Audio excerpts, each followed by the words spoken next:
আমরা জানাতে চাইছি আপনাদের নাটক এখন আর জনগণ মেনে নেবে না।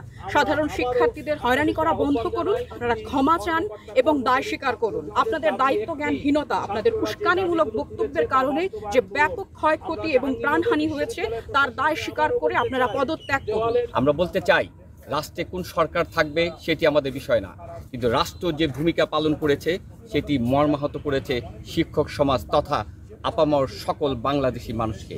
এবার শিক্ষার্থীদের হত্যার বিচারের দাবিতে রাস্তায় নেমেছে বিশ্ববিদ্যালয়ের শিক্ষকরা। মাথায় এবং মুখে লাল কাপড় বেঁধে মৌন মিছিল এবং সমাবেশ করেন তারা। এই সময় শিক্ষকরা বলেন, শিক্ষার্থীদের আন্দোলনের রাষ্ট্র যেই ভূমিকা পালন করেছে তা নিয়ে মর্মাহত দেশের শিক্ষক এবং সচেতন নাগরিক। আমরা বলতে চাই, রাষ্ট্রে কোন সরকার থাকবে সেটি আমাদের বিষয় না, কিন্তু রাষ্ট্র যে ভূমিকা পালন করেছে সেটি মর্মাহত করেছে শিক্ষক সমাজ তথা আপামর সকল বাংলাদেশি মানুষকে। বিশ্বের মানচিত্রের দিকে যদি এখন তাকাই, বিশ্ব মিডিয়া আজকের যে সরকার প্রধান তাকে ক্রোকোডাইল টিয়ার করতে দেখেছে।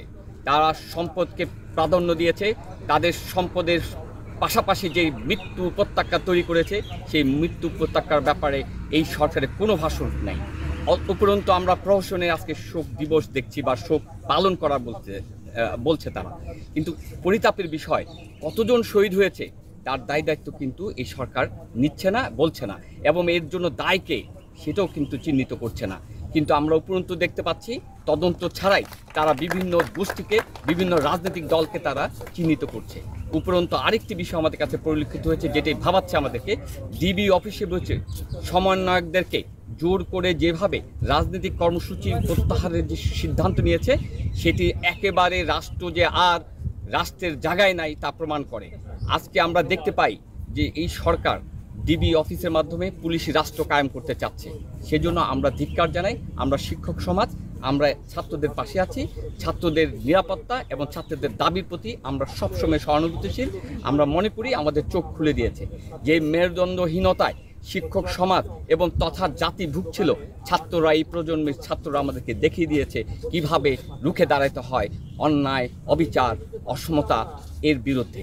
সঙ্গত কারণে আমরা শিক্ষক সমাজ আগামীতে যে কোনো কর্মসূচি ছাত্রদের পাশাপাশি শিক্ষকদেরও কর্মসূচির মধ্য দিয়ে আমরা ততক্ষণ পর্যন্ত মাঠে থাকব যতক্ষণ পর্যন্ত রাষ্ট্র একটি সেন্সিবল জায়গায়, একটি সঠিক জায়গায় আসবে না। আমরা মনে করি রাষ্ট্র পরিচালনায় গণতান্ত্রিকভাবে দল পরিচালনা করবে, এটি সত্য, কিন্তু যেই দলের সরকারি থাকুক না কেন তাকে রাষ্ট্র বিনির্মাণে ইনস্টিটিউটগুলোকে শক্তিশালী করতে হবে। যেভাবে পুলিশ বিভাগ, যেভাবে বিজিবি, যেভাবে হাইকোর্ট বিভিন্ন ইনস্টিটিউটকে তারা ভেঙে ফেলছে, গণতন্ত্রহীনতায় যেভাবে নির্বাচন কমিশনকে তারা একপেশে করে ফেলছে, ভোটারবিহীন নির্বাচন করেছে, সঙ্গত কারণে আমরা মনে করি গণতান্ত্রিক পরিবেশ এই বাংলাদেশে বিরাজ করছে না। সে কারণে আমাদের আজকের এই অবস্থা। আমি আপনাদের মাধ্যমে জাতিকে জানাতে চাই, শিক্ষক সমাজের পাশে আছে, শিক্ষক সমাজ পাশে থাকবে।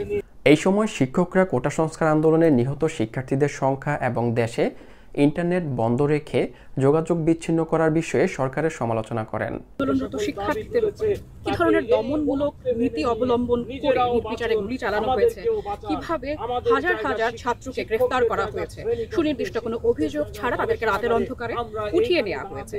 এই পর্যন্ত সরকারের কোনো উচ্চ পদস্থ ব্যক্তি, এমনকি সরকার যিনি প্রধানমন্ত্রী আছেন তিনিও শহীদের প্রকৃত সংখ্যা সম্পর্কে কোনো স্পষ্ট কথা বলেন। উল্টো সাধারণ মানুষ যেন যথাযথ তথ্য না পায় সে কারণে তিনি মিডিয়া এবং নেটওয়ার্ক সিস্টেমের উপরে একটা নিয়ন্ত্রণ কবজা করে রেখেছেন এবং জনগণকে ভুল বোঝানোর চেষ্টা করছেন। জনগণ এখন আর বোকা নয়, জনগণকে আর বোকা বানানো যায় না। এরই মধ্যে তারা গতকাল রাষ্ট্রীয় শোক পালনের ঘোষণা দিয়েছে। আজ আমরা তাদের এই ধরনের প্রহসনমূলক বক্তব্যের, প্রহসনমূলক আচরণের প্রতিবাদে শোক নয়, আমরা আজ লাল কাপড় বেঁধে প্রতিবাদ করতে নেমেছি। আমরা জানাতে চাইছি আপনাদের নাটক এখন আর জনগণ মেনে নেবে না। সাধারণ শিক্ষার্থীদের হয়রানি করা বন্ধ করুন, সাধারণ যারা শহীদ হয়েছেন তাদের পরিবারকে ক্ষতিপূরণ দিন, আপনারা ক্ষমা চান এবং দায় স্বীকার করুন। যারা সরকারের উচ্চপদস্থ ব্যক্তি আছেন, আপনাদের অপরিণামদর্শিতা, আপনাদের দায়িত্ব জ্ঞানহীনতা, আপনাদের উস্কানিমূলক বক্তব্যের কারণে যে ব্যাপক ক্ষয়ক্ষতি এবং প্রাণহানি হয়েছে তার দায় স্বীকার করে আপনারা পদত্যাগ করুন।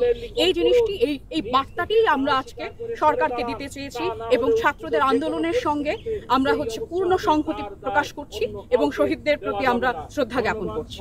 শিক্ষার্থীদের পাশে দাঁড়িয়ে রাস্তায় নেমে এসেছে শিক্ষকরা।